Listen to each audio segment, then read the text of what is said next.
The Nine showed Variks a vision, and why did he betray us? He's flipped sides a ton over the years, and Revenant brings out a new side from the House of Judgement Scribe. Today we discuss the story of Variks here in Revenant and where it may lead with the beginning of Act 2 tomorrow. Do not underestimate a scribe. Variks welcomed guardians into the prison of elders for blood sport. The memory brings Variks shame. I regret my time in the prison, but I do not regret my allegiance to the Awoken. Life does not fall in neat lines, friend. Who rises next to become Kell of Kells?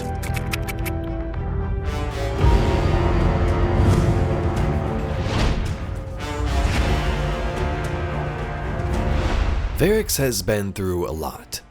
He's been around long enough to experience the whirlwind and loss of his home planet thanks to the darkness. He is the last member of the House of Judgement, a fallen house that originally was created to keep peace among the other houses and mediate certain conflicts. After the whirlwind and fleeing of the Great Machine, Variks was forced to change. During the Reef Wars, when the Eliksni battled Mara Sov and her forces when they first arrived in Seoul, Variks of course was among the fallen forces, but eventually turned and betrayed Skolas, thus gaining favor with the Awoken Queen and joining her side. This is pretty much where he remained until Destiny 1 came around. The House of Wolves expansion would introduce Variks to us, the loyal servant of the House of Judgement who worked under Queen Mara and held tons of valuable knowledge.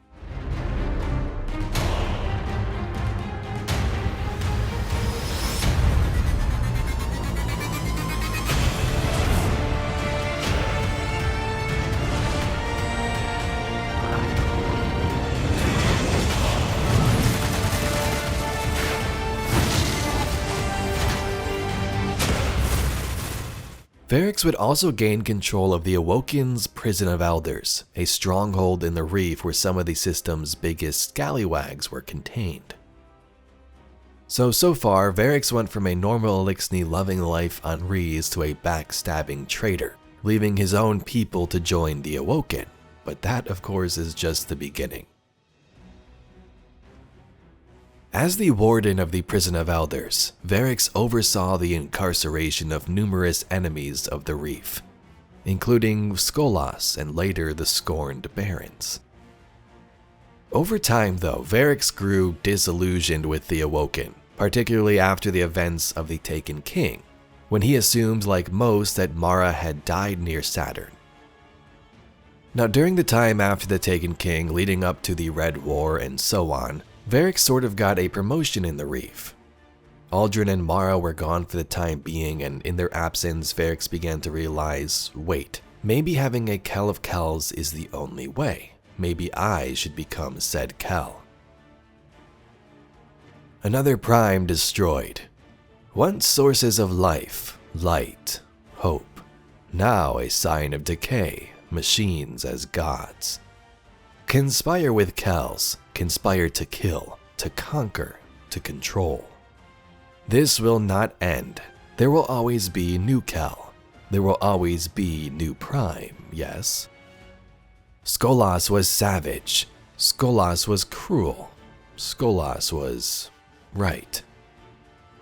Only Kell of Kells can end the slaughter. Only Kell of Kells can unite the houses.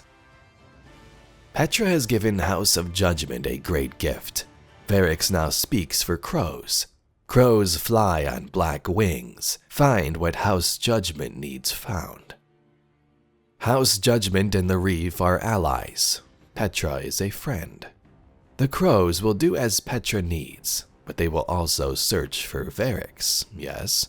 They will find that which is lost. The crows will find the Kell of Kells. Then banners will rise as one, and Eliksni will stand together forever. So after that Battle of Saturn, Variks acquired the Crows, which were spy devices available to the Awoken, and you see how he wanted to use them in this way to find a new Kell of Kells. It's also here in between the Red War and Forsaken when the Nine spoke to Variks in a dream and showed him a vision which was strange. The light seemed to dance in blue over the horizon of unknown space, but all else was black. Tendrils seemed to grow with the light. Where they were reaching from or stretching toward, he could not comprehend. Fear gripped Variks' mind. The paths before him were vast and uncertain, and for the first time in his life, he could sense judgment turned inward. Your will must remain your own, he told himself. You are the Elixni of House Judgement. The destiny of your people is in your hands. You will save them. You will stand for the fallen. You walk among them because you have failed. The voice, soft and yet so strong, echoed around him in the space, through him like he was a string on an instrument. I walk among the children of Earth and the blessed of the great machine, the one they call Traveler, because they have been chosen. For you, the great machine is a dark mirror. Variks felt cold unlike he'd ever known. Unbidden, memories rushed past him. All he could do was hang on as the last days of the Elixni played out in his mind. He and his fellow scribes passing judgment in their soft, furred robes.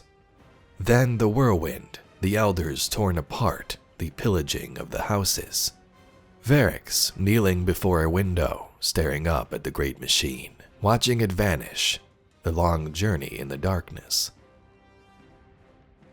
His fight to run with the wolves, his pleas to Skolas. The pact with Fikrul to sever Calyx Prime and secret it away. The Prime vanishing, and again Fikrul, on the horizon preparing to give the fallen what they so rightfully deserve. There is only one path left for you here, in a place where everything dies and begins anew. With that, a new power burned, affording him the strength to rise again, judgment cast. The screaming pulse of the prison alarm stirred Variks awake. On the comms, he heard Petra's voice. Cade had returned. Aldrin Sob and the Barons were captured and thrown in the Prison of Elders, but they quickly began to wear down on Variks even more.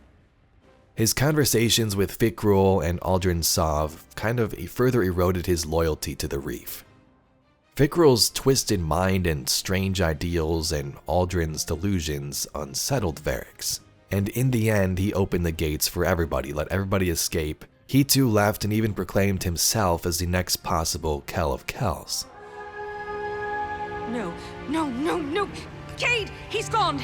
This isn't a prison riot. It's a prison break.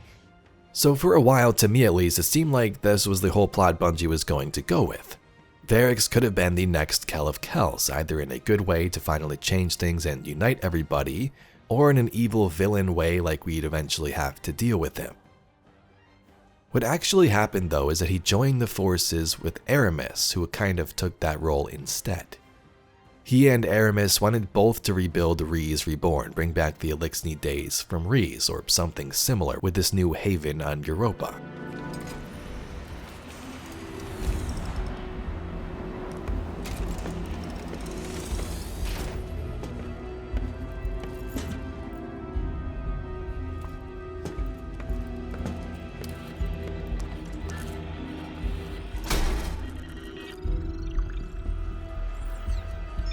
My friends, we are all in great danger. Earth, the great machine, Elixni, and the human. Darkness walks among us. We are all in great danger. My kind must survive. Please, send help. There is not much time. What? Where?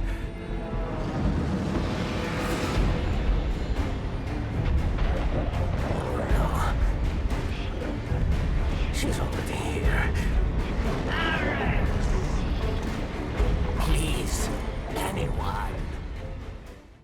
Variks, though, didn't foresee her use of darkness, and when he learned that, he flipped sides real quick, asking the Guardians for help.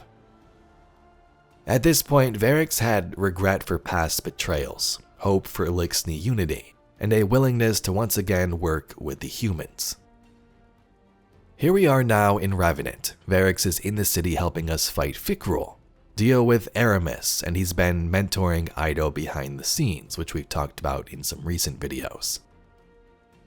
I sort of wanted to recap his story for those that don't know Variks, and also because we're heading back to a location he was heavily involved with tomorrow in the Tomb of Elders. Variks mentioned that there may be a person of importance in the Prison of Elders. They swarm the reef. They build in secret, using the bones of old ruins. Catches full of prisoners vanish into the belt. Useful prisoners, yes. Many who might help us if we retrieve them swiftly. We also know the Warden Servitor seems to be running the tomb itself, even though we destroyed it in many strikes. So maybe Variks got it working, or there was some type of backup and it just transferred to. But there does seem to be something here in the reef that assists us with our quest. But reading through this lore, I couldn't help but wonder if things were meant to be different with Variks. Was he meant to be this all-leader Kell of Kells? Or was this his role all along, sort of taking these falls, backstabbing different people and trying to find his way as he goes? Variks, of course, isn't perfect, but he's back in Revenant to try and prove everybody wrong. You never know, though, if there could be some other backstabbing on the horizon. Guess we'll find out. Who rises next to become Kell of Kells? Not Variks. Not anymore. Anyway, Guardians, that's all we got for today's video. If you'd like to see some more Destiny lore and mysteries just like it, please be sure to subscribe to the channel. Thank you very much for watching, and I'll catch you all in the next video.